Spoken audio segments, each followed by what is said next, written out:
campus, and we intend to make the most of the time we have together. We're also pleased to be joined by those who are watching the live stream of this event from wherever you happen to be.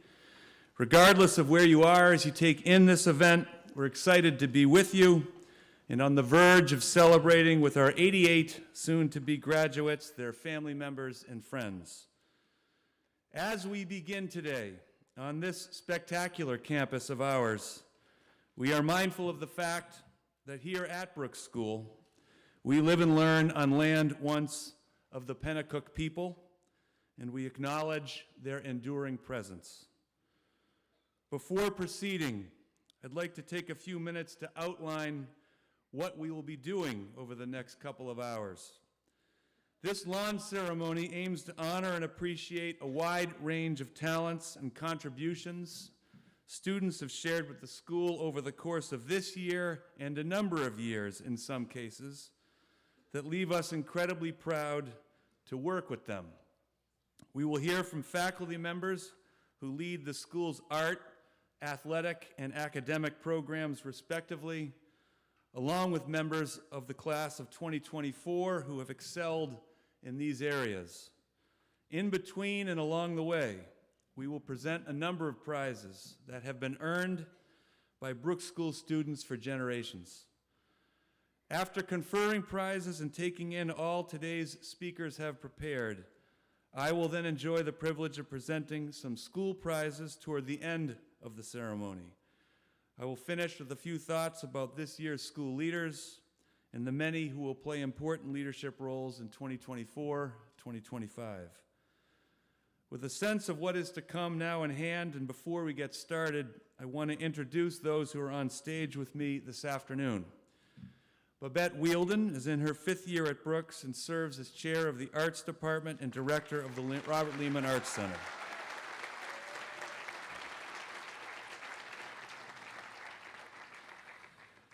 Susanna Waters is in her 15th and final year at Brooks.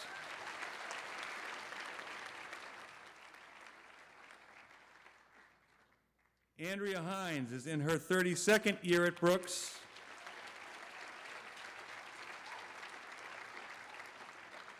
And serves as Director of Athletics.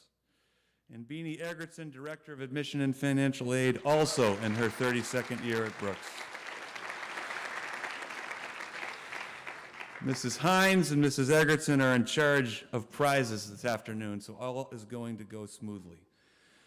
Finally, and one more time, I do want to remind all of us that this event is being live streamed to many who are watching from locations all over the world and recorded for those who cannot watch at this time. With that in mind, it is especially important that those of us here on campus turn off and/or silence all cell phones and comparable devices that might get picked up by a microphone and interfere with this afternoon's ceremony. In addition, please take a moment to identify the nearest way out of the tent in the highly unlikely event of an emergency. Thank you for that. To begin, I'm pleased to turn the podium over to Babette Wielden, Chair of the Arts Department. Mrs. Wielden.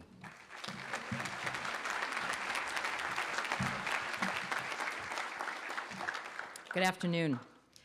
As arts educators, we are always looking for ways to engage students in projects where they can be creative, collaborative, and curious, off screens, in a community, experiencing collective joy while learning skills applicable to what exists beyond Brooks campus.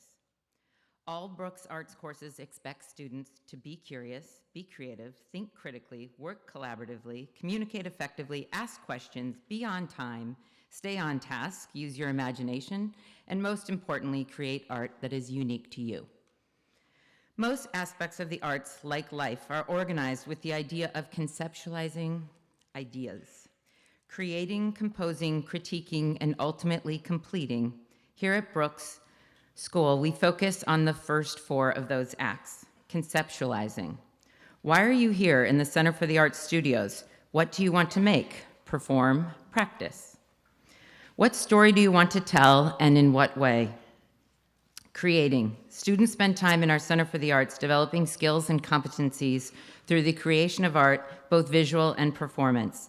The goal and requirement we ask students to set is making art that is unique to them. They do this with passion and meaningful, joyful engagement. Composing. As skills are developed, students gain confidence and courage to compose artistically, be it a photograph, a painting, a collection of ceramics, an act, a character, the score to a scene, an arrangement for an ensemble. With a critical eye and ear, our students are contributing to our community with their compositions. They do this with empathy and integrity as individuals and as a collective. Critiquing. From the vital peer-to-peer interactions in a studio course to metacognitive self-reflections and audience reactions, our students are participating and receiving critical feedback, feedback that inspires our student artists to keep creating, and that cycle repeats. Completing. While the emphasis is on process over product, this weekend we celebrate several graduating students who have all contributed to the arts at Brooks. Works are complete, shows performed, and concerts culminated, but the process of being an artist for those students is just beginning. From this day forward, you must choose to keep the act of art as part of who you are. To end with a quote from American Artscape, the National Endowment for the Arts magazine, "Living an artful life is essential to living a healthy life." National Endowment for the Arts Chair Dr. Maria Rosario Jackson shared at a commencement address earlier this month, and I quote, "The arts help us make sense of the world, offer us different ways of thinking, feeling, and being. They are a source of inspiration and innovation. They are key to our resilience and our ability to thrive, and so importantly, the arts help us protect and advance our humanity, see our interconnectedness, and help us recognize our commonalities as well as our meaningful differences. Go to a concert, a play, an art-based community event. You will likely leave feeling renewed, recharged, and reconnected. Our ability to live artful lives is essential to advancing our full humanity and our health and wellness," end quote. On behalf of our arts faculty, I'm proud to announce our Arts Departmental Awards. The George A. Tyrone Prize, awarded by Mrs. Randolph Mudo in memory of her father to a middle school student who shows unusual promise in the visual arts. This year's recipient is Francesca Ellie Maitino.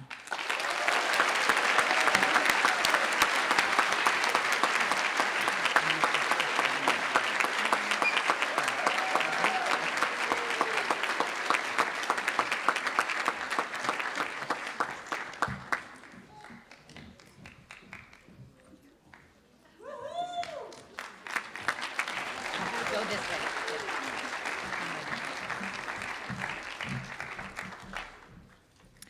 The Henry M. Buell Photography Prize. This year's recipient, Jalen Judith Colon.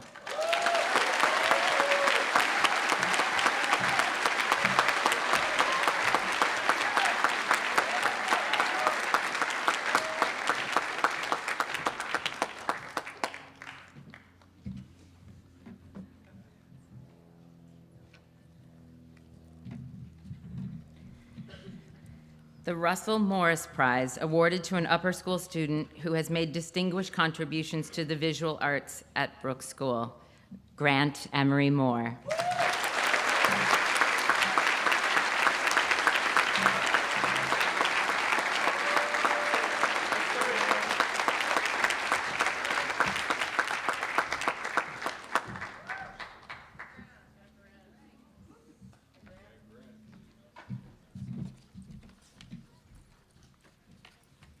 The Parkman Prize in Drama, given in memory of Terry Parkman to a student who has worked long and hard backstage with no thought of any reward. This year's recipient, Emma Rachel Plant.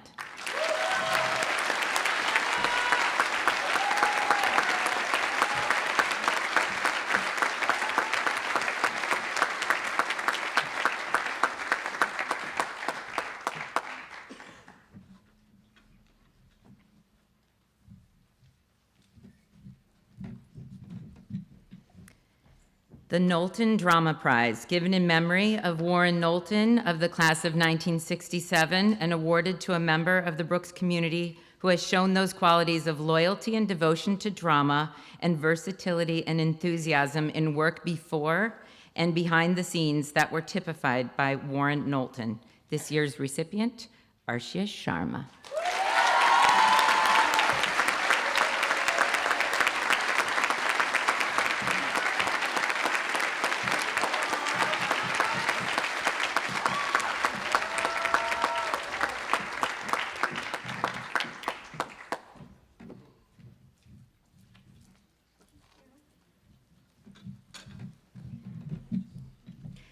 The Music Prize, awarded in recognition of dedicated long-term study of an instrument or voice that has resulted in the highest level of musical performance in the graduating class.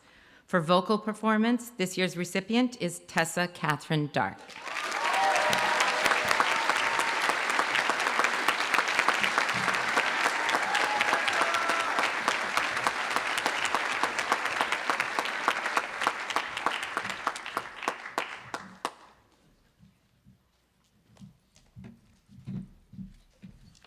And the Music Prize for Instrumental Performance, Matthias Luis Diaz.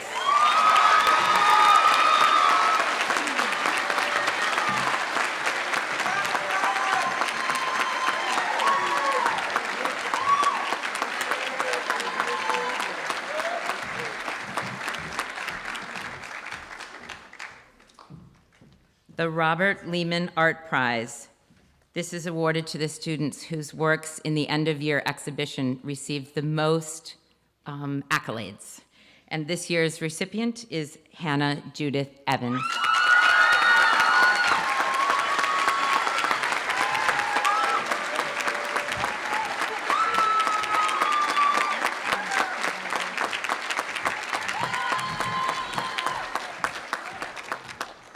And now for the student speaker on the arts. This year's student art speaker joined our community in the fall of 2021.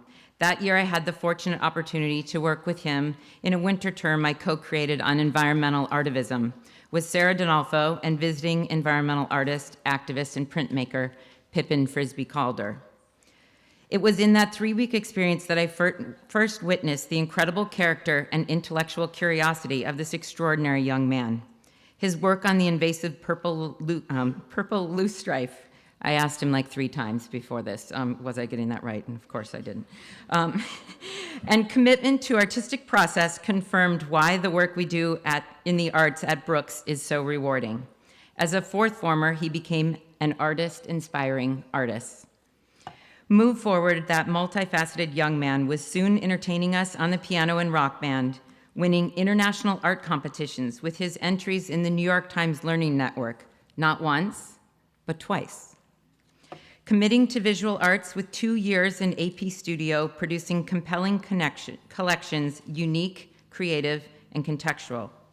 He has supported several arts productions, both theater and music, as an arts prefect, stepping up and stepping in to support others in the arts.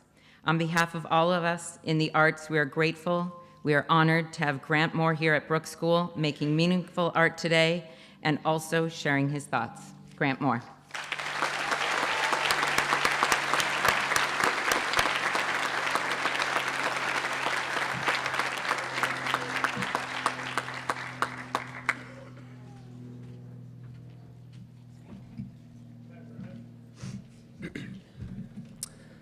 Good afternoon. I am honored to be speaking in front of you all today. This community, my friends, teachers, mentors, and family have shaped me into a person that my younger self would be very proud of. And for that, I have the utmost gratitude. Thank you for supporting me in all my endeavors. In 2022, I wrote a research paper investigating the role of art in the American Revolution. While it certainly was not the finest piece of writing that graced the Brooks History Department, it did open a personal insight into just how much we take the arts for granted, especially during high school and in later walks of life. In the paper, I wrote that art offers individual freedom and allows people to express their thoughts and emotions through a different perspective, and that the use of art helped the success of the American Revolution and built the early foundation of the nation. Now, as all of you are likely doing now, I too initially questioned how visual art, music, and performances could have such an impact on an event like the American Revolution. and it made me ponder the value of art and its process. Why do we even need the arts? So as my Brooks career continued, these questions, along with their answers, became more and more clear as I faced physical and emotional challenges. Through all of this, art would become an essential part, the foundation, if you will, of my mental well-being, self-confidence, and desire to impact this community for the better. It would demonstrate why the world needs more art. Now, I know many of us question why certain art is valuable. We've all seen that red square painting worth $60 million, listened to a song that would be better off erased from Spotify, or seen a play or musical that had us regretting the ticket purchase. None at Brooks, of course. We've wondered, how can these be labeled valuable when they're not complex, high quality, or their meaning isn't clear? I did the same when analyzing art in the American Revolution. Prior to my research, I was skeptical of my ability to convince my history teacher that art really was important in the founding of America. As I look back on this dilemma, I compare it with my own time at Brooks. Prior to my deep involvement with the arts program, I was skeptical of how art could be of any value in my life. Would it really be important for building my own foundation? While I had played piano since the age of 6 and dabbled in making Christmas cards for my grandparents each year, I still saw the arts as just another extra class that I could hopefully drop my senior year. My first year at Brooks saw me taking rock band with Dr. Brucey and drawing with Mrs. Nagel, and while I coasted through my music class, it was the getting excited for drawing that I really struggled with. It seemed like a waste of time, and with everything else going on in my life, switching schools, trying to make friends, studying, how would I make time for some art class? However, by the end of the year, Mrs. Nagel must have seen something in me because she recommended me for AP Studio Art. In no way did I feel ready to embark on an AP art journey, both skill-wise and with my lack of enthusiasm for the arts at the time, but reluctantly I took on the challenge with some convincing from both my parents and Mrs. Wielden, and junior year soon began. To say the least, junior year was transformative. I grew much more confident in myself, my abilities, and my relationships by the end. But much like the Americans fought the British, I battled with my own mind. A lot of that year was marked by extremely low self-confidence, academic struggles, beginning the college process, and emotions driven by the distance from my home and friends. However, taking Mrs. Wielden's AP art class was beginning to seem like a slightly better decision. I began designing a portfolio of work that allowed for creativity and, to my surprise, featured a very limited set of requirements. I felt a refreshing sense of freedom to express myself and organize the jumble of thoughts that taxed my mind. Not the Stamp Act, just anxiety. Similarly, in my research paper, I found that art allowed Americans to express their thoughts and emotions too, giving them a greater sense of freedom and escape from the harsh realities imposed by the British. As a result, art allowed me to transform my negative thoughts and my stresses into something more tangible and something that others could hopefully relate to. It was an escape from the harsh realities imposed by my own mind. The Brooks Arts program offered a sanctuary for my emotions and sent me eager to create, investigate, and admire. The program has fostered and empowered every individual at this school, providing me with opportunities to be a leader in the role of an arts prefect, helping with shows and performances, promoting exhibitions, and encouraging students to explore the arts. The lack of limitations and guidelines within art has taught me to let go and think more broadly, enhancing my artwork and simultaneously opening my mind in academics to think visually and outside the box, as it did in my history class. Creating art has offered a unique calm and independence that has promoted my mental health and instilled confidence in my abilities. Music, performances, and artwork produced in our Arts Center generate enduring thought that resonates throughout our entire community. Over my time at Brooks, the arts acted as my foundation, supporting me, inspiring me, and enabling me to connect with others through a new medium. While I failed to see it early on, the hidden value of the arts eventually made its foretold mark, contributing to my most meaningful educational experience. The value of art, whether it be visual, musical, or performance, can clearly be taken for granted, as it did in my life. But it is not the physical value of art that is the most important, but rather it is the emotional and spiritual value of the process and the end product. The feelings it inspires, the memories it resurfaces, or the time and risks it took to create all contribute to truly valuable art, far surpassing monetary or material value. Seeing the importance of the arts took time.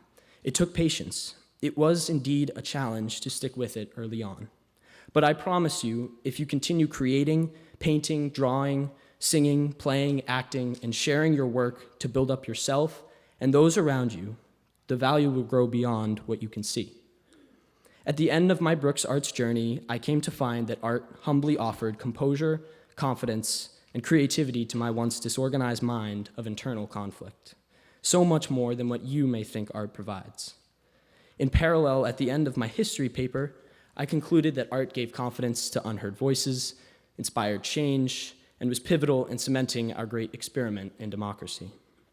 In times of conflict, whether external or internal, I challenge us all to draw upon the importance and resilience of the art in our lives.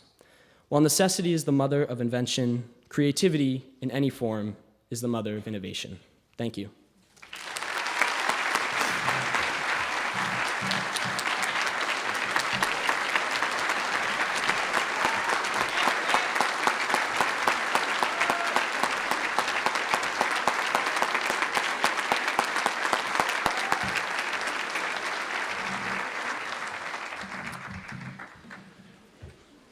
Thank you, Grant. Now, I am pleased to again introduce Andrea Hines, Director of Athletics. Mrs. Hines.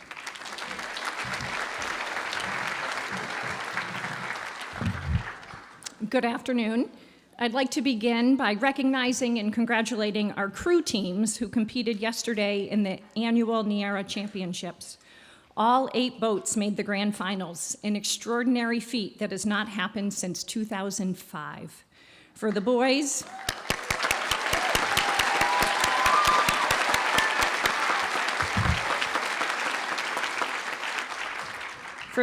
they had a 3rd place, 2 4th, and 1 5th place finish. The girls had 2 4th place finishes and 2 silver medals. Congratulations to all of the rowers, coxswains, managers, and coaches who made this all possible.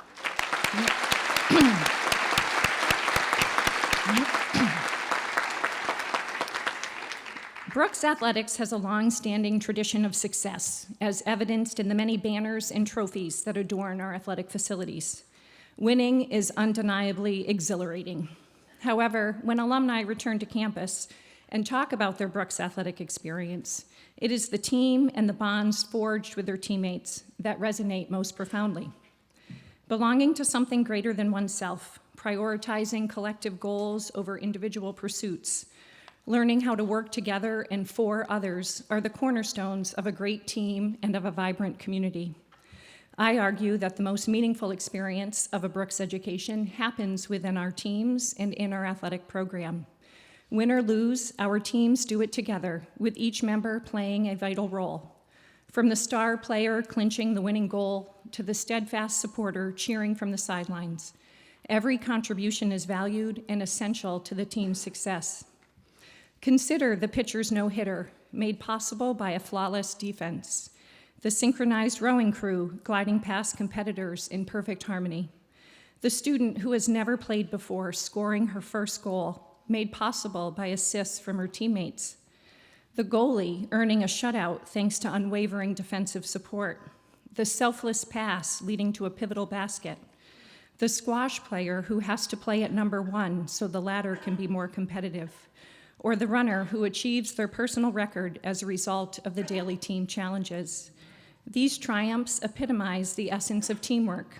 Talent alone pales in comparison to the collective grit, determination, commitment, and team chemistry that are necessary in achieving the greatest success. I hope that every student who participates in our athletic program will take away from Brooks those lasting memories of teammates, of shared bus rides, team breakfasts, new friendships, unwavering support of each and every role, appreciation for the fans who are always there cheering them on, and the importance of team ahead of self. Athletics and being part of a team instills a sense of connection and discipline that will undoubtedly serve our students well in their future endeavors. To our graduating seniors, your talent, dedication, passion, resilience, and unwavering commitment to Brooks Athletics have left an indelible mark on our teams. Thank you for your contributions to our teams and to our school. As we celebrate a number of our senior athletes today, let's not only applaud their individual feats, but also reflect on the profound impact that teamwork has helped to get them there. And now, on to the awards. Brooks is the smallest school in the ISL, yet we offered 46 interscholastic sports this year. In this era where athletic specialization is increasingly prevalent, we are fortunate to cultivate multi-sport athletes who excel across various disciplines. Our program's vibrancy owes much to the engagement of our students in multiple sports. Each year, we take a moment to honor our multi-sport athletes, particularly those who have achieved the remarkable milestone of earning 12 varsity letters during their time at Brooks. Although this graduating class faced the challenges of COVID restrictions during the fall and winter seasons 2020-2021, we hold firm in the belief that given the opportunity, these students would have undoubtedly earned varsity letters during these 2 seasons as well. I am proud to present a plaque to the 4 exceptional Brooks student athletes in this year's graduating class who have achieved this remarkable feat. Please hold your applause until I read all 4 names. For lettering each season in field hockey, ice hockey, and lacrosse, Kylie Masters Correa. They're gonna come up together, so give them a second. For lettering in football, basketball, and crew, Gordon Hayes Gibbons. For lettering in soccer, ice hockey, and softball, Isabella Ann Hacker. And for lettering in field hockey, ice hockey, and softball, Molly George McDowell.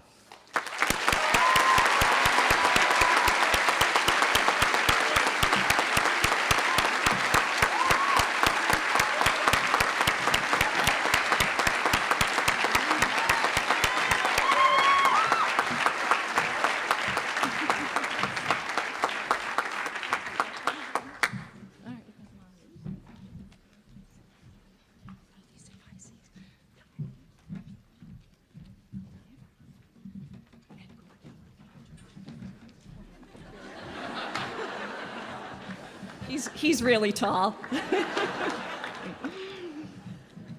No. Every year at this time, each of the 16 schools within the Independent School League recognize a female and a male athlete from their student body with the ISL Award of Excellence. This award acknowledges athletes who exemplify the ISL ideals of integrity, sportsmanship, fair play, and good citizenship while participating as a multi-sport athlete during their Independent School League career.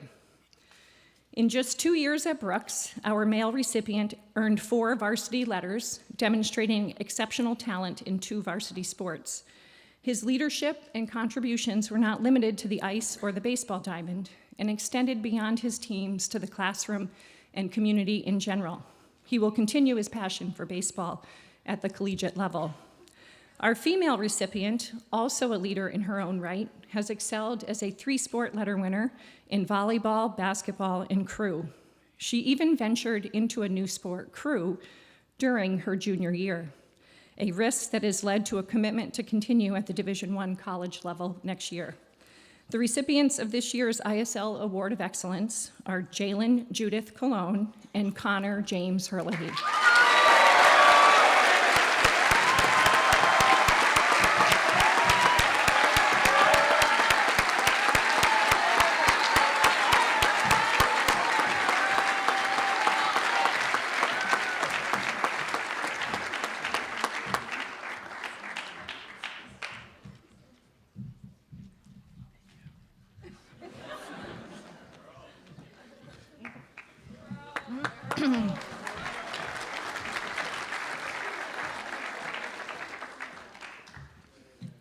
The Athletic Prize, awarded annually to 2 sixth formers who, in the opinion of coaches, have distinguished themselves in sportsmanship and athletic ability, and whose achievements have demonstrated an outstanding record in the athletic life at Brooks. One of this year's recipients has been a 3-sport impact player, demonstrating versatility and dedication throughout his time at Brooks. He embraced 2 new sports upon arriving at school and consistently gave his all, both on and off the field. One of his coaches noted, He always brought an upbeat and energetic attitude with him, even after a long day of working out and putting in some practice time in all 3 sports. Our other recipient is the epitome of a team player, consistently uplifting and supporting her teammates while excelling across 3 varsity sports. Her leadership and commitment have left an indelible mark on our athletic community. They share similar qualities in the eyes of their coaches: unselfish, consistent, intelligent, and humble players. His impact on the football field, basketball court, and his presence in the boat will forever be remembered. We'll be watching and cheering as he takes his rowing career to Brown University next year. She leaves her mark in soccer, ice hockey, and softball. We will be cheering for her as she laces up her skates at William Smith College. The athletic prize is awarded to Gordon Hayes Gibbons and Isabella Ann Hacker.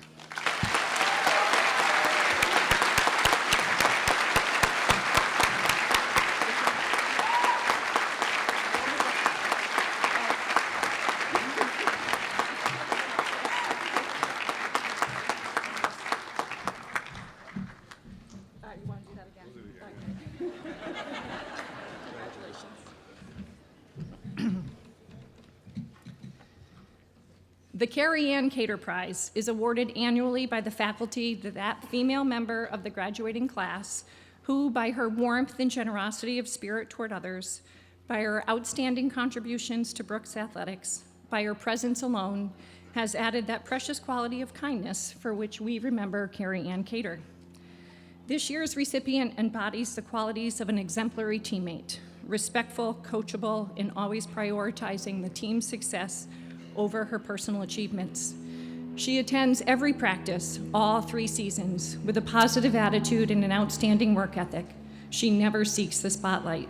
She is consistent, hardworking, humble, and kind. Her unwavering dedication, positive attitude, and humble demeanor set a shining example for her peers. The Carrie Ann Cater Prize is presented to Molly George McDowell.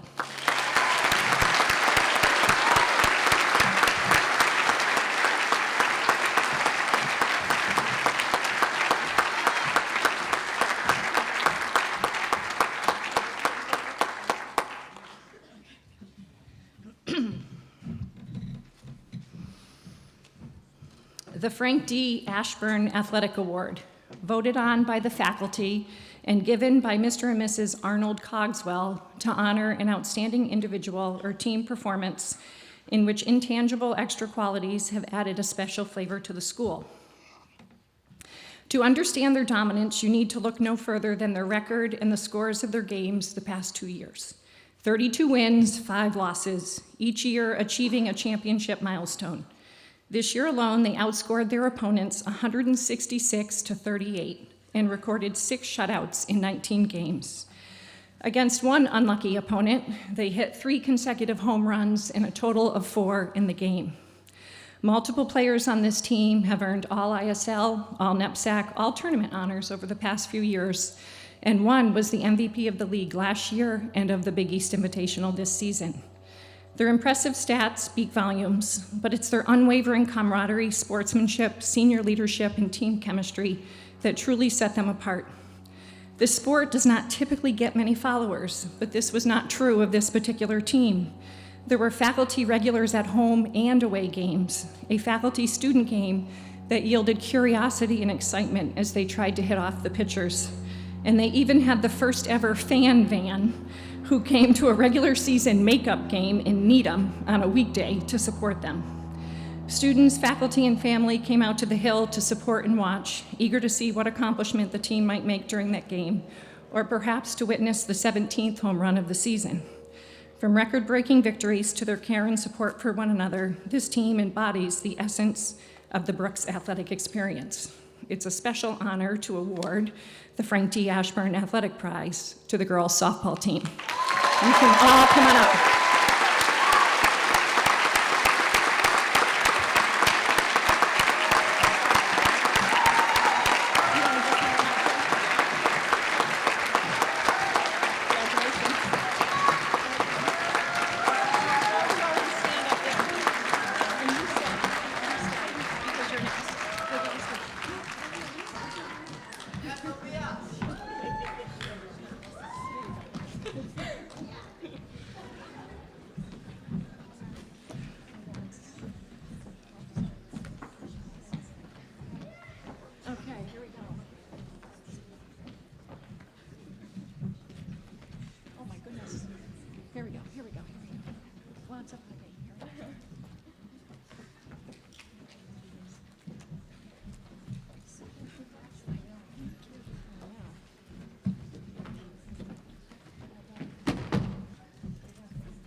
to our managers, you have some up here too. You will get them after. Okay, and now on to our student speaker. I'm delighted to welcome our student speaker, Bella Hacker. She needs a little introduction as we have celebrated her accomplishments earlier in this presentation. But I will add that I had the privilege of coaching this incredible athlete, leader, and teammate. She and her athletic journey represent the best of Brooks Athletics. Bella Hacker.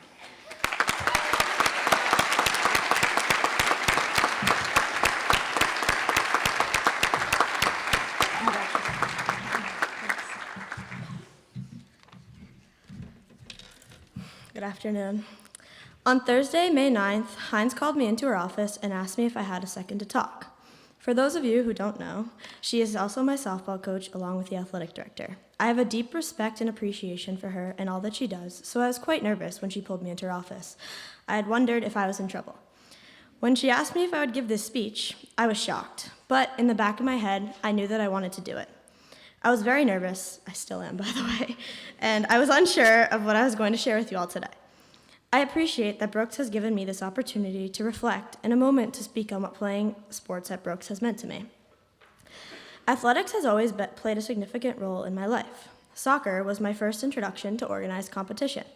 My older brother was also playing soccer at the time, and so my parents threw me into it for the social aspect of it all, but little did they know the impact that it would have on me to this day. I thrived in the team environment and soon began to play club hockey and town baseball when I was around 8 years old. This was my happy place. High school was on the horizon, and I had to make a decision on what to do. Prep school and even boarding school was unfamiliar to my family, and I was the one who pushed my parents to let me take this risk. And I am thankful every day, and will be for the rest of my life, that I took this risk. Brooks Athletics has helped me find some of my best friends, provided me with a whole lot of fun, and physical and mental skills that I will continue to use in my lifetime. As I kept thinking about my time here at Brooks and my athletic career as a whole, I was continuously reminded of my time on the girls' first soccer team. Because it is a fall sport and chronologically comes first in the year, I've decided to start here and share the things that I have learned along the way and will cherish for the rest of my life. As we all know, COVID was quite impactful in many ways, including our athletic experience here at Brooks. During our freshman year, we did not have any outside competitions for the first 2 seasons. This meant my soccer career was a bit of a blur, as I only remember wearing a mask outside in the blazing heat, practicing out as a field player. This was my last year in this role before officially stepping into the role of backup goalie. Best job ever, highly recommend. The position is currently vacant if you are interested. Fast forward to my sophomore year, I was cut from the varsity team after practicing with them the previous season. This was a devastating day. I remember being the only player to be cut from the team this year. So, after a lot of tears, I geared up the following week to make my debut on the girls' JV soccer team. I worked hard and enjoyed the time with my teammates, but just after a week had passed, the coach had called me up to varsity. As you can imagine, I was ecstatic about this turn of events, but I was also nervous because I had missed a week of team bonding and norms. As I look back, I realized that my experience on this team is what helped me develop my character and values as a student athlete. I appreciate and credit Coach Sacco for this. She always showed up for us and is one of the most encouraging coaches out there. She wants the best for all of her players and will do anything to help them reach success. After a few days on the team, I quickly understood my role. My role was to be the best cheerleader in the ISL. I rose to this standard and took a lot of pride in it. I can vividly remember cheering my heart out for all of my teammates and encouraging them whenever I got a chance. Whenever Sacco would say, "Hey girls, they need some energy," you could hear me from across the field screaming at the top of my lungs. It was a truly fun experience, and I would not trade it for anything. Being a bench player is nowhere near easy, but it is important and served as one of the most important roles I played as an athlete at Brooks. I truly believe that it pays off in the end to be the loudest cheerleader. When you finally get your time to shine, you are going to want someone from the sidelines to be cheering you on as well. It is motivating to know that someone has your back and is rooting for you to perform your best. Soccer at Brooks has taught me how to persevere and to value my role even when I'm not the direct impact player on the field. No matter how many minutes you play or don't play, you can always be the best cheerleader and teammate. The winter season is a long season that requires a lot of perseverance, both mentally and physically. My greatest takeaway from 4 years on the first hockey team is perseverance. Hockey is what I would consider my main sport. I went from being a cheerleader in the season before to getting a regular shift on the ice with expectations of being an impact player. Though I played considerably more in hockey than in soccer, I did not cheer less. I found myself quite frequently in between shifts cheering for the line that came before me and after me. This was also true at practice. While doing a simple battle drill, I cheered to motivate my teammates to win the battle. This, in turn, motivated me. I've really enjoyed my time on the hockey team at Brooks, and it will forever be a meaningful experience for me. While challenging at times, it is where I learned to persevere most. Some days I wasn't motivated to practice, but I showed up, worked hard, and was an encouraging teammate because this is what I knew my teammates needed. If I was having a bad day at practice or the team was not playing well, I put my emotions on the back burner and persevered for the betterment of the people around me. Not every aspect of playing a sport is going to be easy, and nothing is going to be just the way you want it to be. I learned to accept this and move forward using the skills I learned throughout my other athletic experiences to do so. I found joy in my teammates and the people around me. I learned to stop worrying about the elements that were out of my control, and I learned that my own happiness is essential to my experience as an athlete. So, if you can learn to persevere and lean on the people around you, all the fun will eventually come your way. While we are on the topic of fun, I'm not sure that there's another team on campus that has as much fun as the softball team. I probably could have written this entire speech about the lessons I have learned just on the softball team, but that would not be realistic and it wouldn't encapsulate my entire athletic career at Brooks. Never in my 4 years, though, have I been a part of a team as inspiring as this one. Every person comes to practice each day with a smile on their face and, as Heinz would say, ready to work. Softball is a big part of my life and always has been. When I think about my softball career at Brooks, I realize it has brought out my true self as an athlete, leader, and person. I have created lasting friendships with these people over the past 4 years, and I couldn't have asked for a better way to end my Brooks athletic career than on the softball team, and with the Big East trophy, of course. This sport has taught me to have fun. And in my opinion, this is the most important and valuable thing about athletics here at Brooks. You should always be having fun, and if you're not, something needs to change. Seek out the good things in your journey through athletics at Brooks and encourage others around you to do the same. Collectively doing this as a team or group will allow you to enjoy that time you have together more easily. Fortunately, the softball team makes having fun very easy. From day one of our preseason trip to Florida, the quick-witted jokes or making fun of Heinz for some easy to make fun of thing that she says, the team always had fun, and most importantly, they never failed to be good teammates, lifting up each other when it was needed most. We not only had so much fun, but we dominated our opponents on the field as well. What more can you ask for? So, thank you to the softball team for giving me the opportunity to be my best self and to learn how to have fun while playing a sport that is honestly super humbling. Heinz and Britt are two of the greatest role models on this campus when it comes to athletics, so I encourage you all to have a conversation with them or even join the softball team because it is truly worth it. My time with the softball team on and off the field has been an amazing experience. Playing sports at Brooks and playing sports in general is only a little bit about the on-field results. We compile win-loss records, postseason seeds, and hopefully win trophies and banners, but that's not what all counts in the long run. What I find most meaningful is the time I spent with teammates, time spent in the locker room, the bus rides to games, a casual dinner in the dining hall after a long practice, or just simply saying hi to your teammates in the hall. What makes playing sports meaningful at Brooks is knowing that your fans on the field and during games are also your biggest fans off the field as well. I have learned how to be a better teammate and, more importantly, a better person, and I hope that you all can have this experience as well. If I were to have to summarize the speech into 3 simple bullet points about what Brooks Athletics has taught me, it would be these. 1, give 100% effort all of the time, on and off the field. Your effort, despite what you may think, truly does affect others. 2, perseverance makes you stronger. Learn to persevere through challenges and disappointments in order to be the best teammate and the best version of yourself.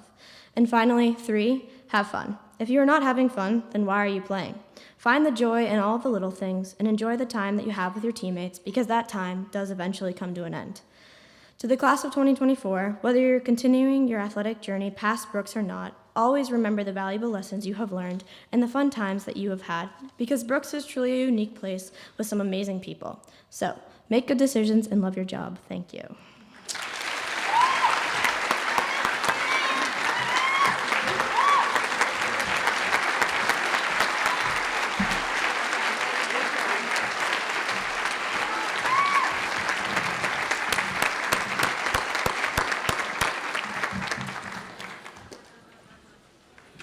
Thank you, Bella. And now I'm pleased to turn things over to Susanna Waters, Associate Head for Academic Affairs. Mrs. Waters.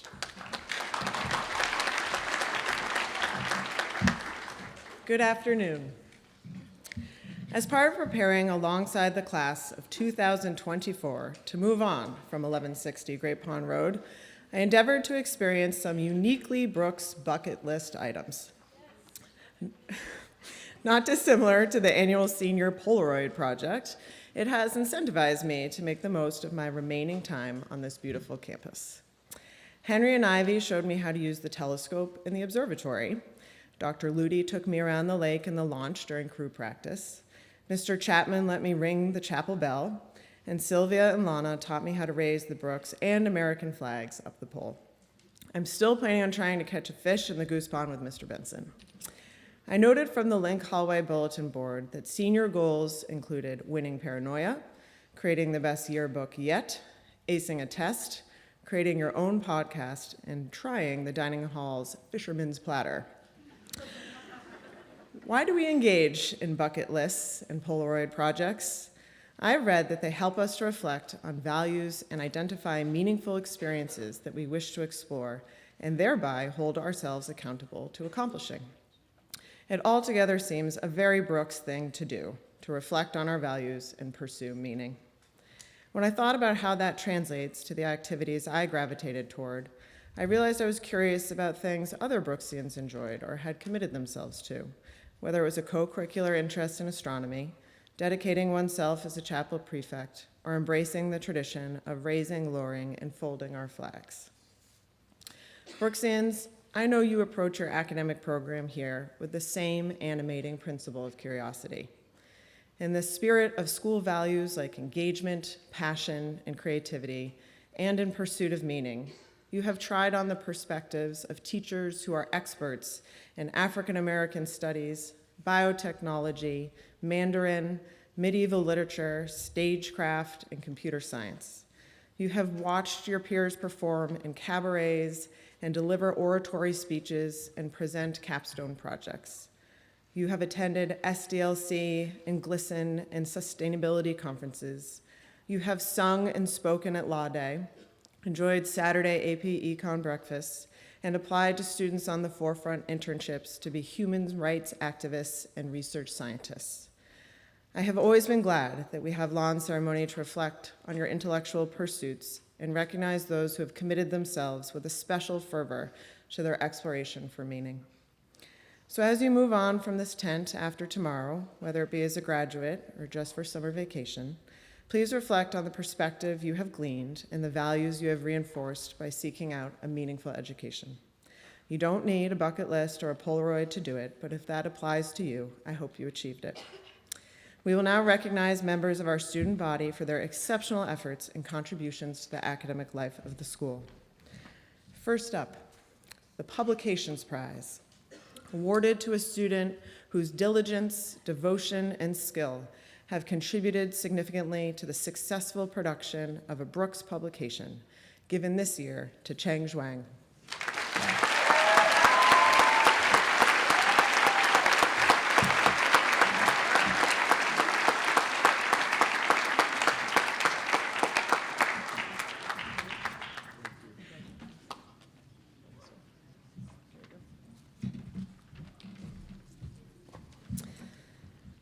The Wilder Speaking Prize, given by John G. and H. Todd Kobe Jr., this year awarded to two recipients, Chiara Maria Rivera Valdez and Charles Joseph Rumanier.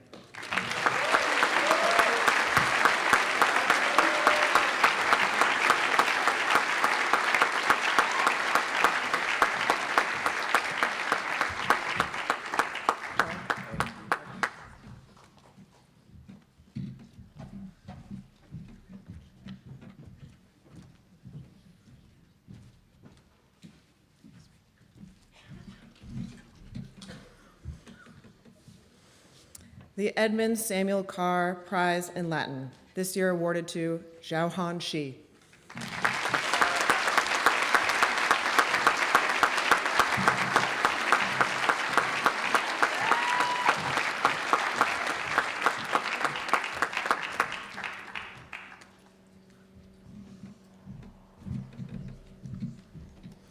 The Edmund Samuel Carr Prize in Beginning Latin, awarded to Julia Sarah Glick.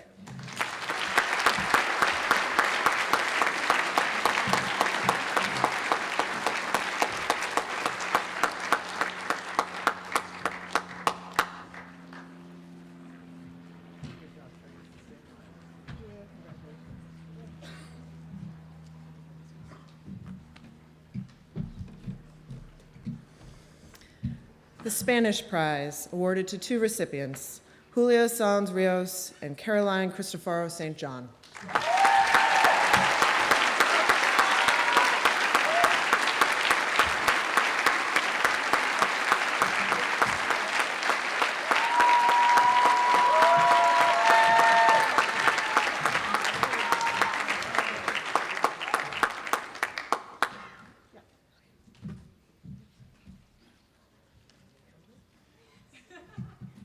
I told her not to go far.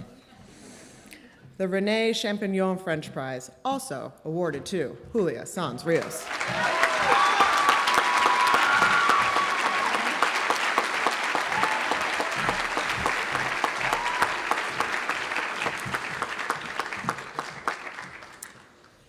The Charles C. Cottingham Class of 2008 Chinese Prize, this year awarded to Miles Luyang Summerson.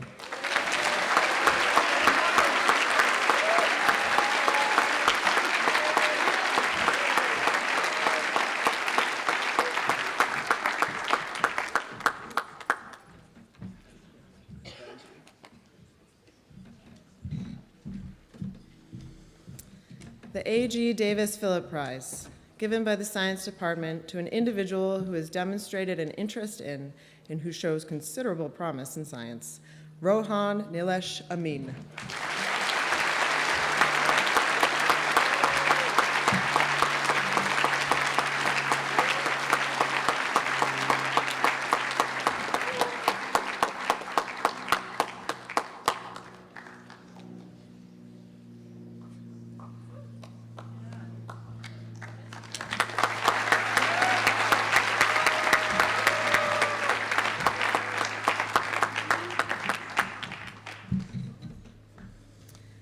The John J. Cabral Prize, given to the Brooks student who has shown a high degree of interest in physics and for the depth of involvement in the subject. This year goes to Connor James Herlihy.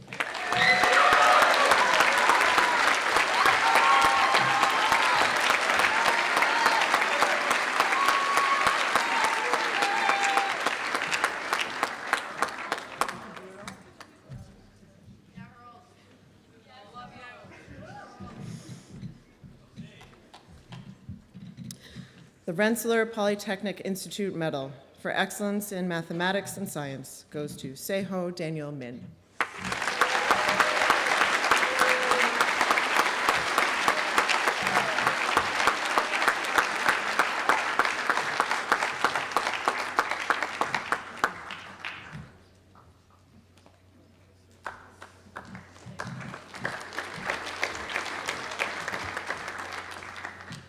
The John B. Melvin Computer Science Prize, awarded to Charles Joseph Ruminier.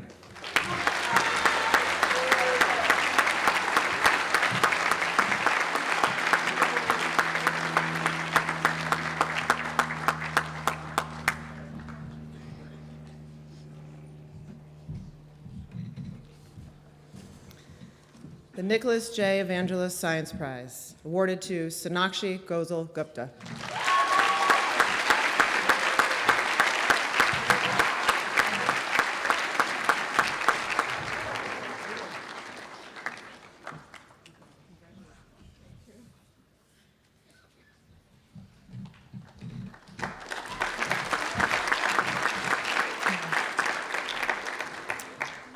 The Mathematics Prize, awarded to Marcello Anthony Maitino.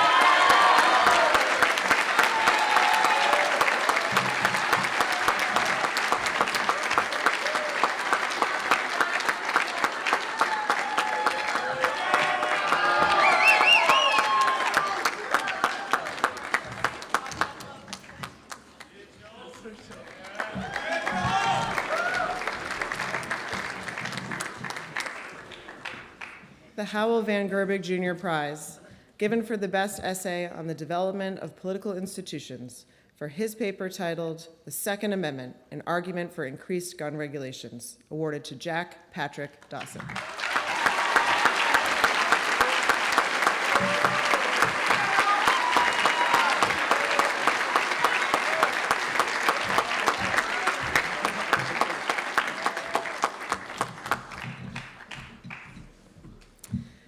The Richard K. Irons Prize, for the best essay on a pressing problem in American history or international relations, for her paper titled The Battle for Healthcare, Women in the AIDS Epidemic, Phoebe Lee Dooling.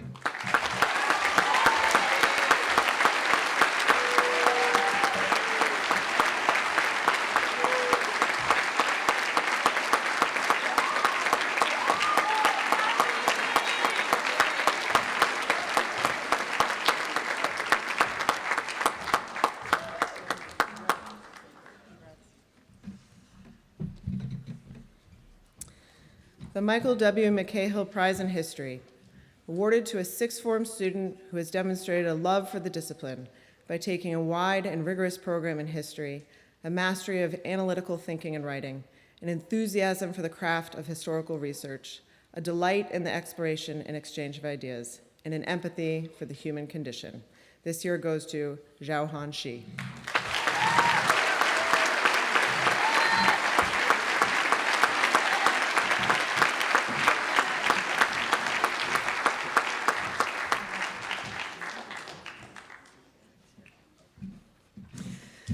The E. Graham Ward English Prize, awarded to a student who has demonstrated a love of literature in all of its forms. This student is a talented reader and writer gifted with the ability to respond to literature both analytically and creatively. You guessed it, Zhaohan Shi.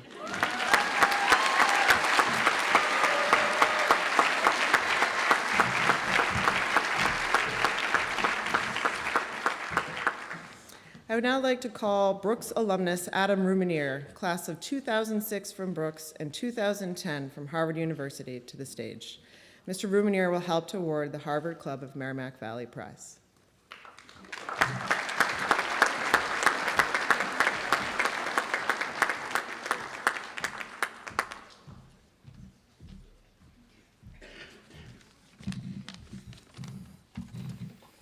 Hello and welcome, everybody. Current Brooks students, family, friends, alumni. My name's Adam Rumenier. I'm a 2006 graduate of Brooks, which I was just doing the math this morning is 20 years ago almost, which goes by very quickly, and a 2010 graduate of Harvard College. I'm very grateful today to be here to present the Harvard Book Prize, which is awarded to a select handful of outstanding students across New England in their second to last year of high school.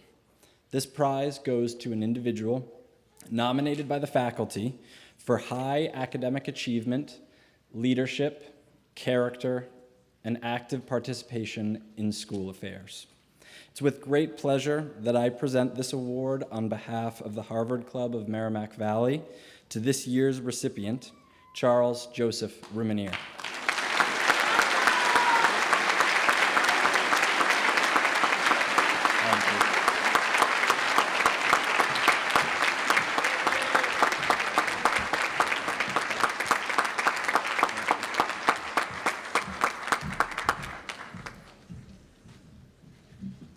Well, that was adorable. We love a family moment. Next up, the Columbia University Club of New England Prize, awarded to a fifth former who has demonstrated an ability to combine academic achievement, personal character, extracurricular contribution to the school, and accomplishment in and dedication to a field of interest meriting personal recognition. This year goes to Cheng Zhuang.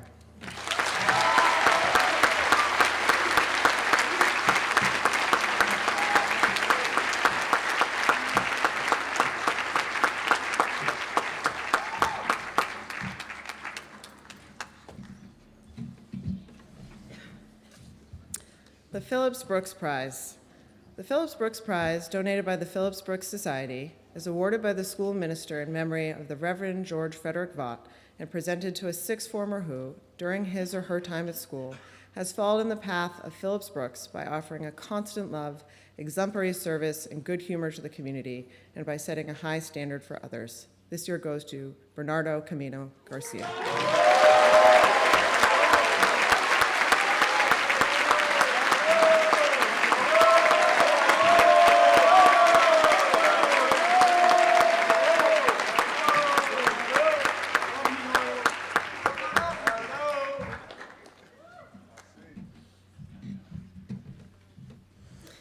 The Oscar M. Root Prize.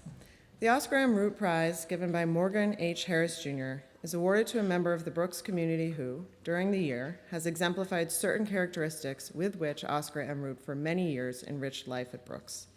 These characteristics include excellence in the sciences, devotion to nature study, and a sense of humor, which provided a rare overview of life.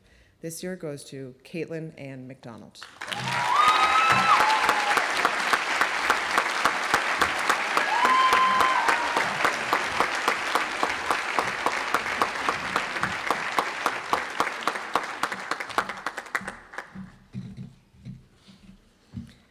The Jolene and Stephen C. Eyre Prize for Scholarly Achievement. This prize is awarded each year to the ranking scholar in the sixth form. This year's recipient is Sonakshi Gozal Gupta.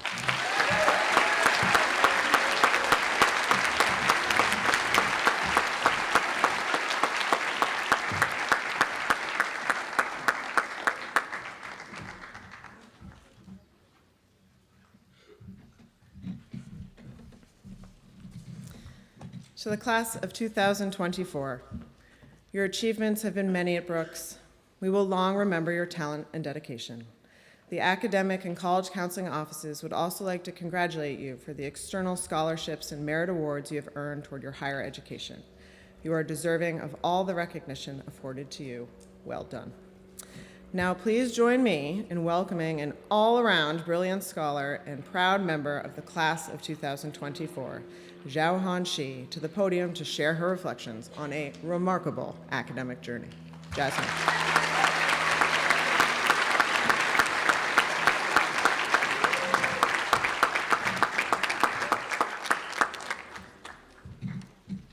Good afternoon, Brooks. Unlike many of you, my Brooks experience started in September 2020, not through the excitement of moving into dorms or wading through the bustling hallways, but through Zoom. I logged in at precisely 8 p.m., and I sat in front of my desk. A tiny 8x14-inch pixelated computer screen became my entire world at Brooks. Knowing the camera could only capture the upper half of my body, that was the only part of me I dressed for school. Indeed, I was wearing pajama bottoms. And knowing that I had to stay up well past midnight because of the time difference, I prayed that I wouldn't fall asleep in any of my classes. In that third form year, as many people moved to boarding on campus, I remained among the few that remained the entire year online. I still remember Miss Perkins taking me on an iPad and golf ride across campus after English, or the number of times in Latin class where I would be propped up on a computer screen to join a discussion that was lagging due to poor internet connections, or me trying to figure out some math problem in breakout rooms with very intimidating upperclassmen in my honors events pre-calc class. My academic experience was undeniably tough. And unlike what some of you might imagine of me, I actually skipped most of my post-midnight maths and physics classes while going to 2 a.m. history and English classes, and my honors events test grade fluctuated between the high 90s on one test and low 70s on the next. I was sure I gave Mr. Price quite the headache. During that year, I asked myself multiple times whether it was worth it to have transferred out of my old school that I attended since first grade, whether it was worth it taking an entire year of online classes with no idea of when the pandemic was going to end, whether it was worth it, eventually, to leave my family and come to the United States. Standing here 4 years after that first Zoom class, I think Brooks gave me the answer. Before coming to Brooks, we had to pick a language that we wanted to study: Spanish, French, Chinese, or Latin. I already spoke Chinese, so that was a no, and I couldn't roll my R's, so Spanish was also a pass. I deliberated between French and Latin and chose Latin in the end. Many people, including my parents, asked me why I picked a dead language that wasn't spoken by anyone except the Pope. And honestly, I don't know. I read somewhere that you could basically move Latin words around in a sentence however you like, and it would still make sense, and I just found that really interesting. So I ended up taking 4 years of it until I could reach the point where I would understand. What I discovered from this experience was that I just like to ask why. The thought, I just found that really interesting, became the underlying current of my Brooks experience since then. Third form year in Latin 1, I wanted to know why we had to learn all the grammar, all the declensions, and the conjugations. Fourth form year in AP World, I wanted to know how civilizations changed over the span of centuries. Fifth form year in AP Bio, I wanted to know all about genetics and LVO expressions. Even this year in my multivariable calculus class, learning vectors and surface integrals and weird math I would probably never again see in my life, I find myself asking, why do we need to know this? Or how does this apply to real life? And wait for Mr. Nom to find me an answer. Not only did I want to ask these questions, Brooks allowed me to ask these questions, and even drove me to ask these questions. I never grew up being a STEM kid. In primary school, my parents would make me do math worksheets on my own, and I dreaded every moment of it. I would go home, do my homework after dinner, and as I came closer and closer to being done with schoolwork, I would be more and more anxious over questions like, if rabbits and chicken were kept in the same cage, and if there were 35 heads and 59 feet, how many rabbits and chicken are there respectively? To me, there was no purpose in that question. Why on earth would rabbits and chicken be kept in the same cage? Why would I need to know how many each has based on their heads and feet? Couldn't I just count them? I carried the same belief as I came to Brooks, casually placing into honors advanced pre-calc and barely passed the class, only to take Mr. Nom's BC placement test the coming year and scored a test grade of 1 out of 5, which is basically a 30%, dropped down to AB, and ended up in multi-senior year. I wouldn't say I never imagined myself taking maths to this extent. In fact, my overachieving self kind of anticipated it, and Brooks kind of made me go on that path.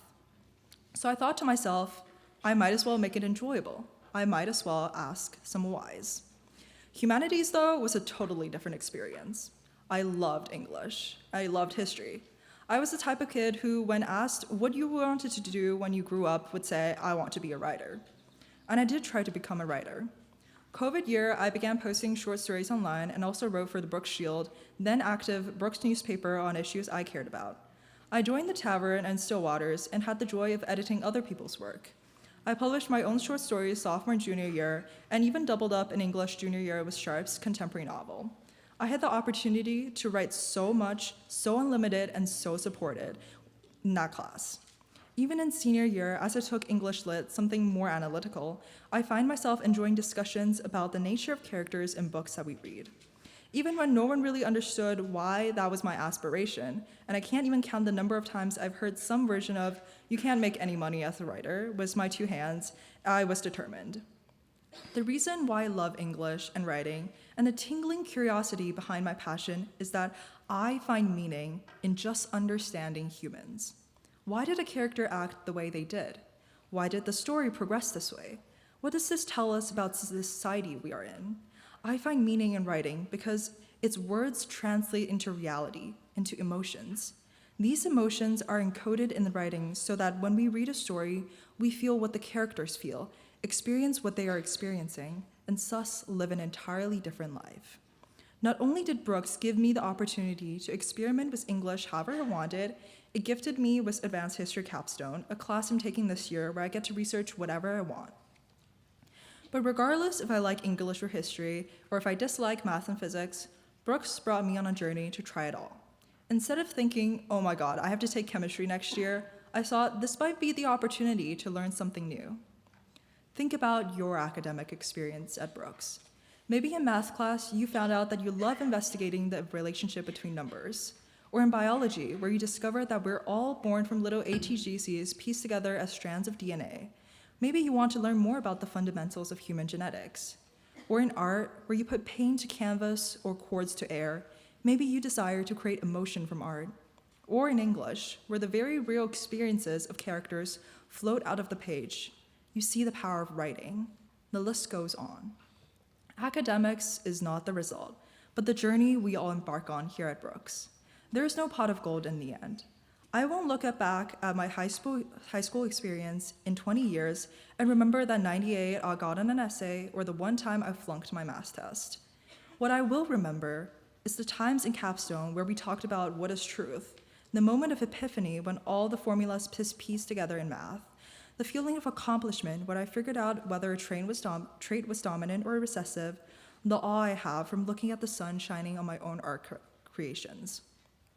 I recognize that no student is the same, and not everyone is like me. What I hope that you will carry from today's speech is that if you have trouble finding the purpose behind learning all these different subjects, try to see what excites you, and most importantly, what makes you ask the why. Thank you.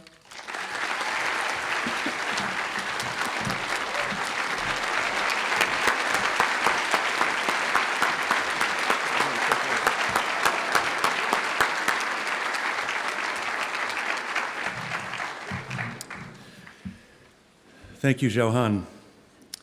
And now for some school prizes.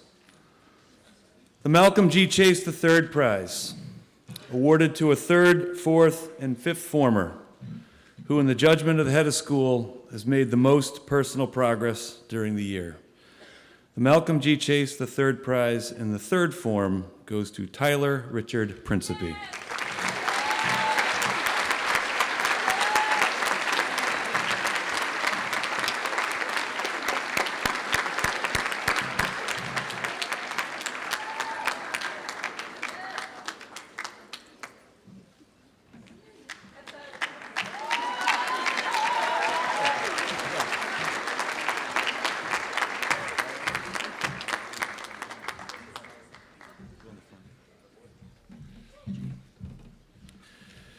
The Malcolm G. Chase III Prize in the fourth form goes to Joelle Effa Boadi.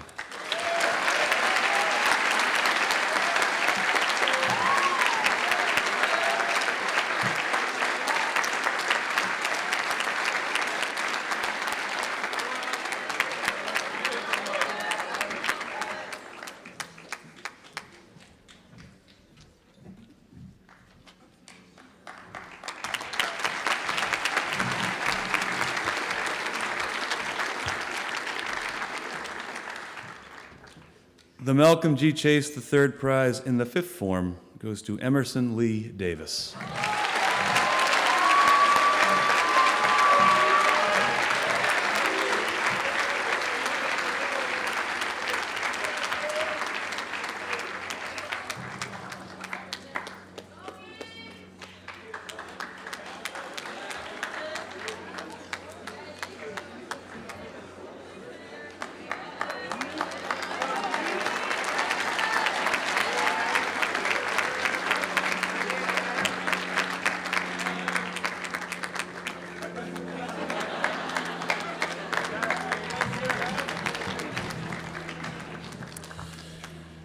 The St. Lawrence University Book Award.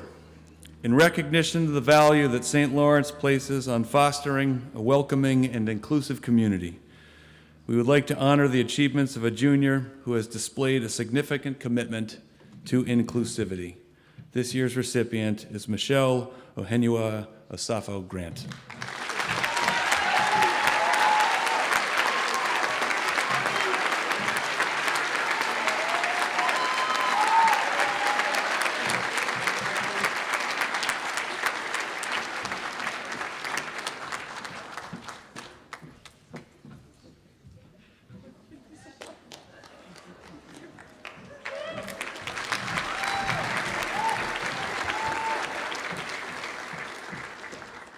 The Leonard S. Perkins Prize, awarded by the faculty to that member of the fifth form who makes an outstanding contribution to the life of the school.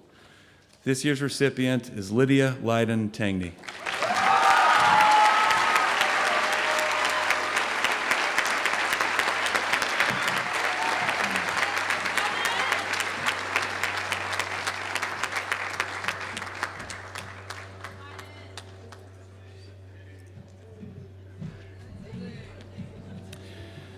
The George B. Blake Prize. The George B. Blake Prize awarded in recognition of extended, voluntary, and generous service to others. It was a stroke of very good fortune when this young woman determined that she wanted a new school and made her way to our campus in her fourth form year. She hit the ground running by jumping into classes, pursuing leadership opportunities in student government and her dormitory, and by adding her impressive voice to scores of musical performances. She's been fully invested in Brooks School life since day one. While here, she has also been a leading participant in too many community service endeavors to count, on campus and in her own life. Her work on behalf of others has been extended, voluntary, and generous in every way, described by teachers as mature, conscientious, well-prepared, and a positive presence. She's given enormously to the school and has excelled across the board. It is my honor to present the George B. Blake Prize to Tessa Catherine Dark.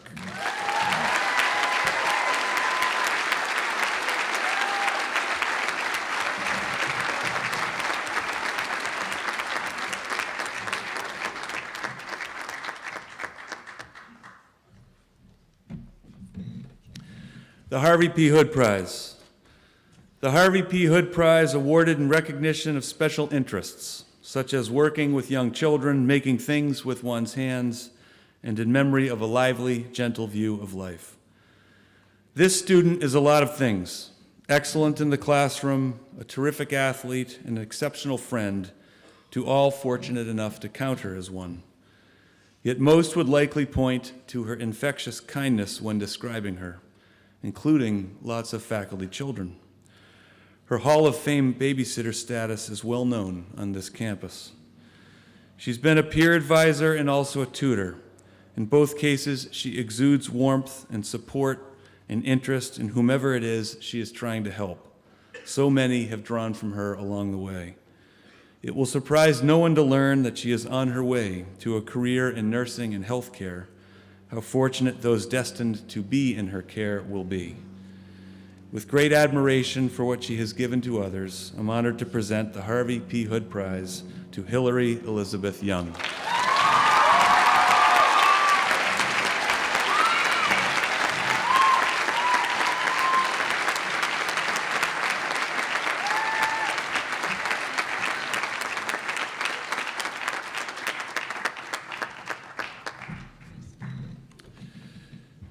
The Thomas Perkins Brooks Jr. Prize. The Thomas Perkins Brooks Jr. Prize is given in memory of Ensign Brooks, who was lost in the Battle of Leyte Gulf, and is awarded annually by the faculty to a member of the sixth form, who during their career at Brooks has met certain requirements of development, leadership, and responsibility. In my view, this young woman embodies everything this prize seeks to recognize. The accolades she has earned at Brooks are too numerous to encapsulate. Here's just a couple. One colleague noted she's emerged as a beloved friend, determined student, decorated athlete, and school leader. A second wrote that she has been such a kind and gentle soul around campus, and that she gives her whole heart to this community. She is all of this and so much more. Over the course of these 4 years, she has excelled as a student and athlete, led from the front as our student government president, exhibited extraordinary humility, and maintained a dignity that we would all do well to try to emulate. She is surely destined to enrich all communities she will be a part of in her life. This year's Thomas Perkins Brooks Jr. Prize goes to Luano Lusako Nyanda.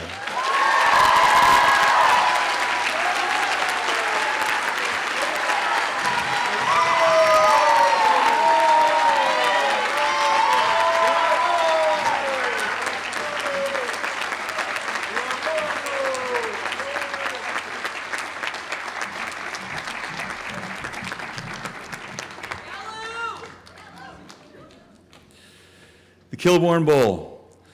The Kilbourne Bowl was given by Mr. and Mrs. John W. Kilbourne for the greatest all-around improvement. While his journey was perhaps not what he imagined it would be when he started at Brooks, his improvement over time has been quite something to behold.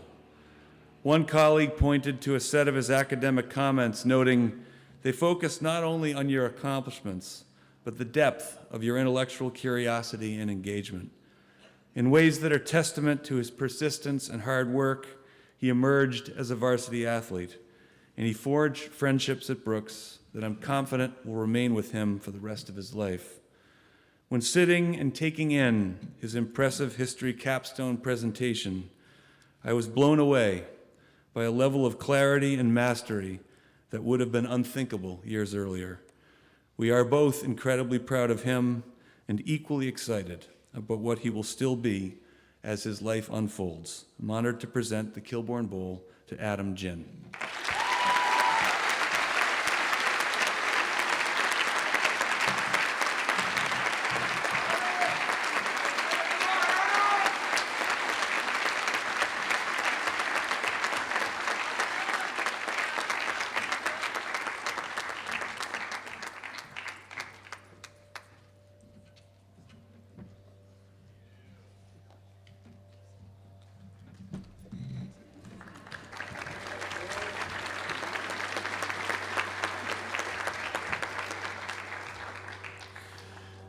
The Russell Prize, given by the late Richard S. Russell and awarded by the faculty for an outstanding single contribution to the life of the community. He and all that he has done here is the outstanding single contribution to our school. As a school prefect this year, he's been a steady and constant force, omnipresent and contributing across the board. He leads by showing up, working hard, and setting a standard that others are drawn to imitate, always under the radar and with no want for the limelight. If something needs to get done, he rallies peers and gets it done. The school and all of us living here are the beneficiaries of this generosity of time and spirit. His advisor wrote, "He is a kind, gentle, thoughtful, compassionate young man who came here curious and is graduating courageous. His selflessness knows no bounds, and his character is beyond reproach." It has been an honor to have him at Brooks. I'm pleased to present this year's Russell Prize to Michael Nanga Kia.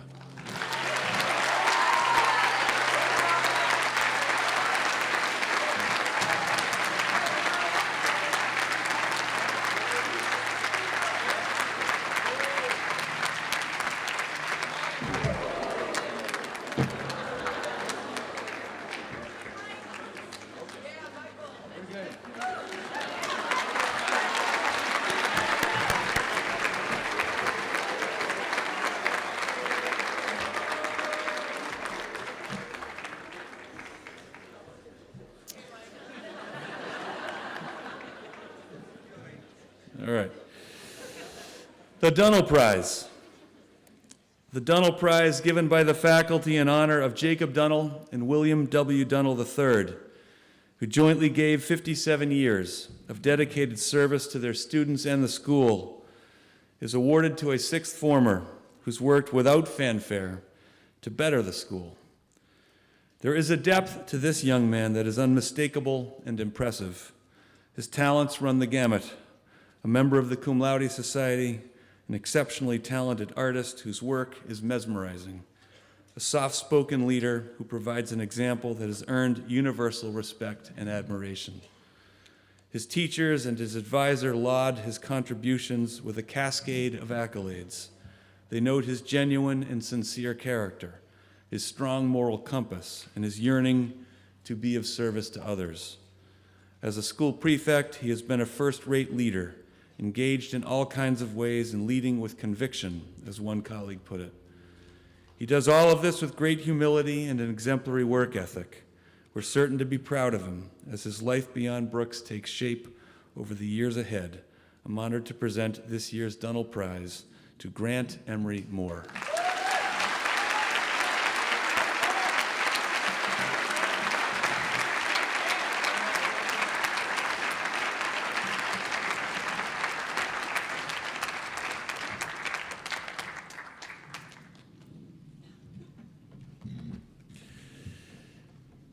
The William R. Ferris Jr. Prize. The William R. Ferris Jr. Prize, given by Howell Van Gerbig in honor of William Ferris, class of 1960, is awarded to a sixth form student who stands out among their peers for the depth and range of their intellectual curiosity, energy, and creativity. A nominee for this prize is presented to the faculty by the 6 faculty members who hold endowed chairs. A quick read of her academic comments would reveal that she is precisely what this prize aims to recognize, an academic and intellectual leader of the highest order at our school. One colleague remarked, her intelligence is such a deep well of brilliant insights. She's earned the admiration of countless students and impressed all of her teachers with her passion to learn for learning's sake. Her history capstone presentation serves as the most recent example: incredible command of her subject and palpable passion for it. She's led our GSA with purpose, took a double-digit number of advanced placement courses, and, in the words of a teacher, is truly remarkable in how she navigates life with openness and optimism. She's come a long way after starting at Brooks on a Zoom screen. It is my honor to present the William R. Ferris Jr. Prize to Xiaohan Shi.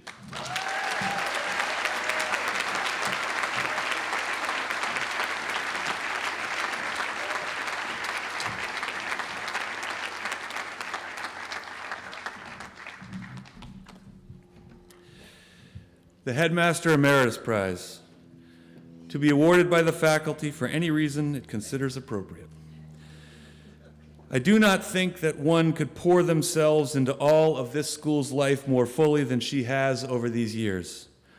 One colleague described her as a true scholar with many academic talents that have been on display semester after semester. Her excellence in the classroom earned her admission to the Cum Laude Society, no surprise to anyone teaching her. Yet to stop at her impressive scholarship would miss the breadth of her impact.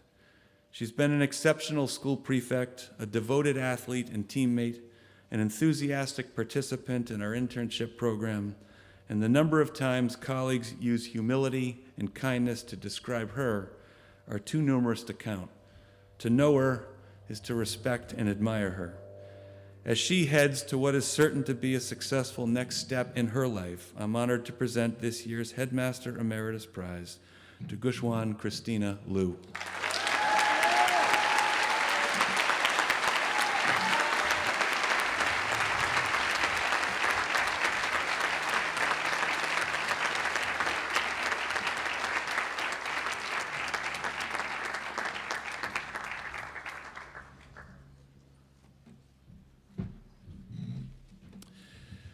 The Alan Ashburn Prize.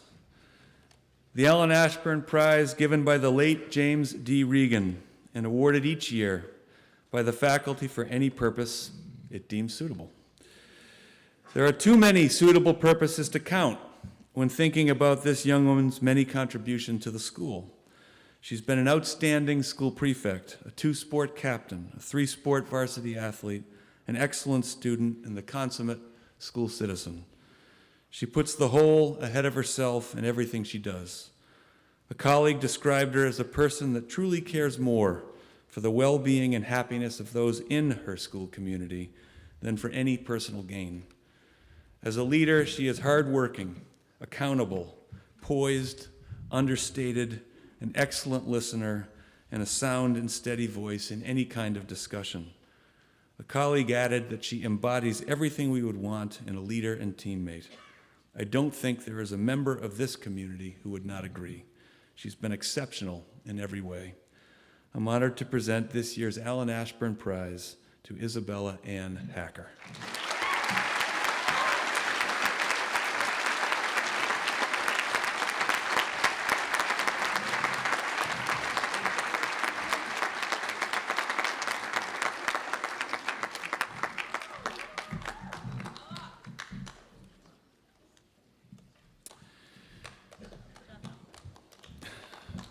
To this point in the afternoon, we've conferred a number of prizes and honors to scores of students who have worn many hats over the course of their Brooks School careers.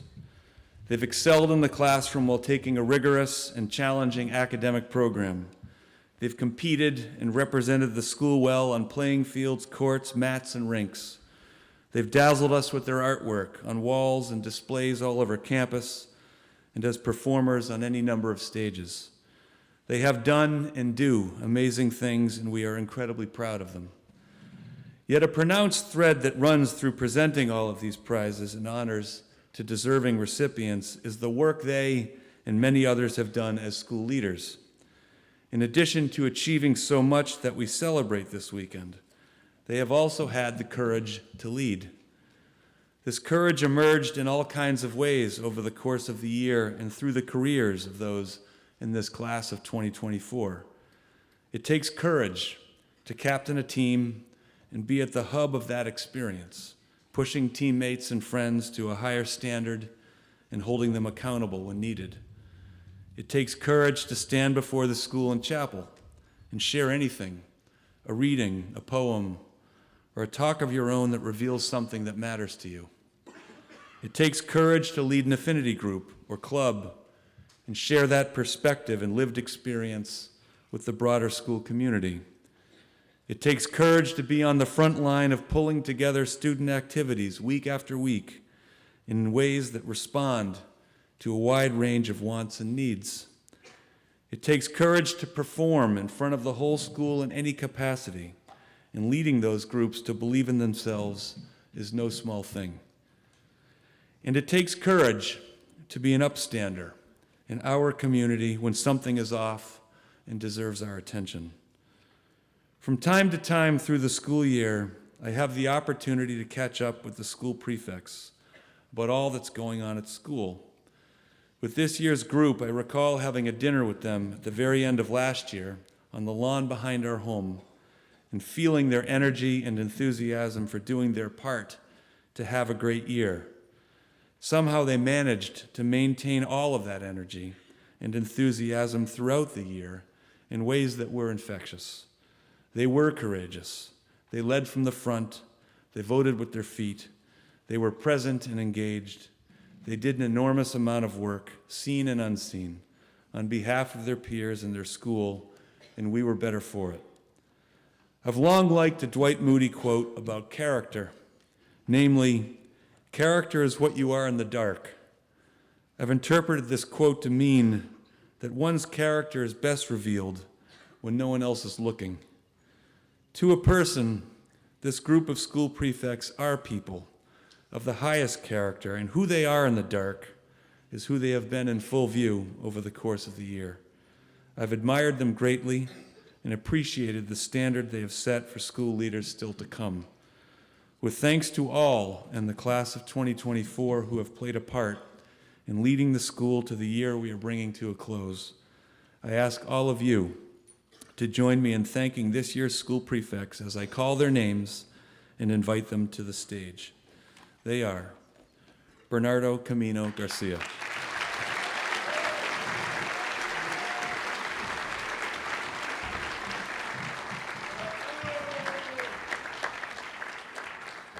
Kylie Masters Correa,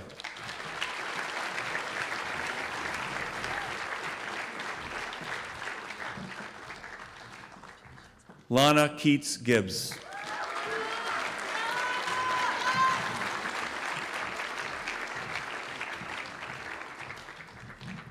Isabella Ann Hacker,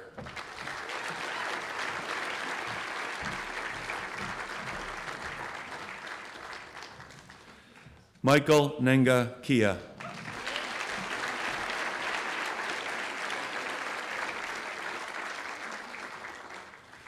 Gushwan Christina Liu,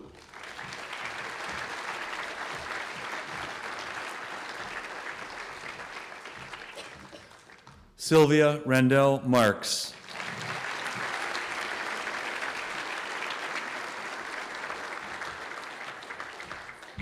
Grant Emery Moore,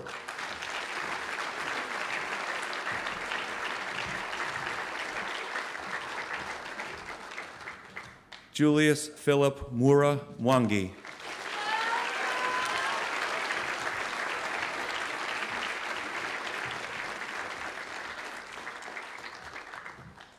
Luano Lusako Nyando,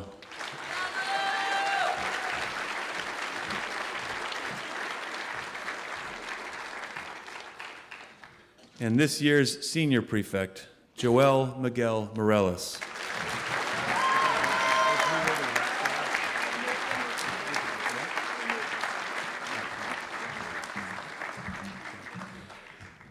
As we continue to think about how best to evolve and improve student leadership opportunities at Brooks over the years ahead, we have engaged this spring in a process that invites current members of the class of 2025 to apply and make their case for any number of the leadership roles we need to fill for the coming school year. The good news is that our student affairs team has been awash and students eager to play a part in leading the school when we return in the fall. The enthusiasm for contributing to a great 2024-2025 school year is a good sign that when it comes to forecasting what kind of year we'll have next year, it will go well. It is also true and worth underlining that we will fall short of having the kind of year we want to have if all in the class of 2025 do not step up in some way and seize the moment, actively welcoming new students to our campus, actively engaging peers in upstanding ways, actively participating in the school community's life, actively working to get beyond beaten paths and know the whole school well.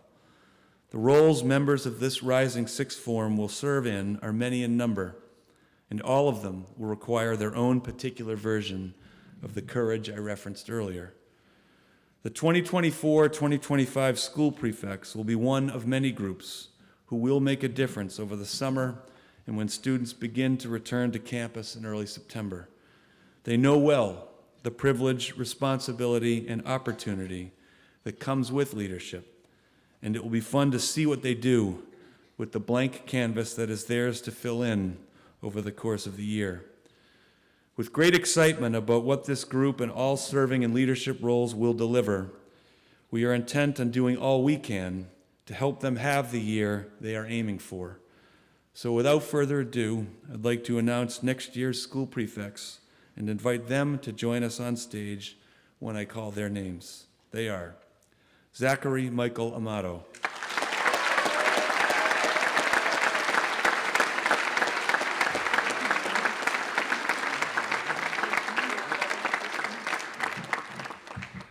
Sophie Adele Broussard,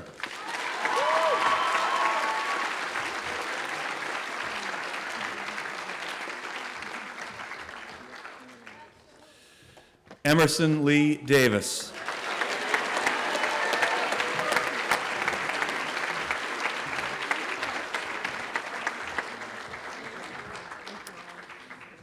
Samuel Ellis Lubick,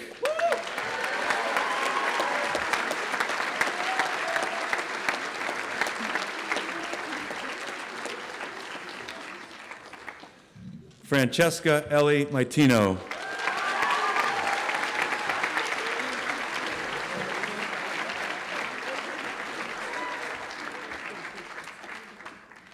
Michelle Ohenua Osafo Grant,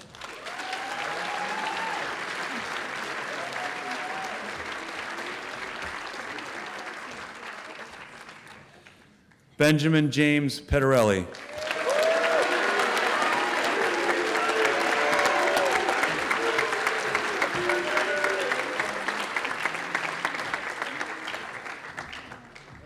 Lauren Elizabeth Puglia,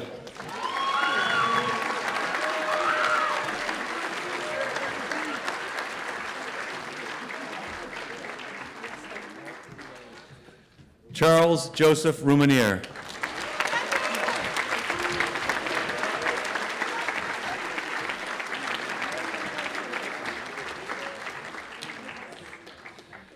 Chang Zhuang,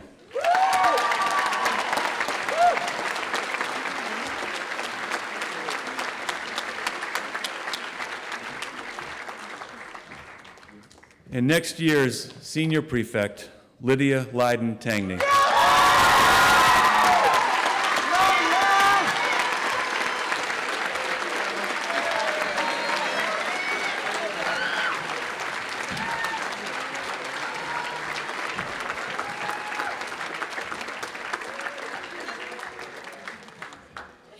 Thank you. So here's what's next. Once I wrap up, all of us on campus will make our way directly from here to Ashburn Chapel for our Boohoo service, beginning as soon as we get there. That's the actual name of the service. The service is for the student body and will involve a series of farewell songs and traditions ahead of the class of 2024 processing out of the chapel behind a bagpiper who will lead the way. This part of the afternoon will not be live streamed, but we will have a photographer capturing the event and making those photos available to all who are interested. And parents, guardians, family members, and friends are also welcome to take pictures. Once the class of 2024 has lined the chapel walk, the faculty first, followed by the 3rd, 4th, and 5th form, will process through the line to say their goodbyes. From there, the class of 2024 will make their way through the line, saying goodbye to one another. This is often a lengthy and emotional experience, and lots of terrific opportunities for pictures will emerge if you are patient. This brings the lawn ceremony and live stream to a close. Many thanks to those of you who joined us from home. For the rest of us, let's head to the chapel. Thank you. All right.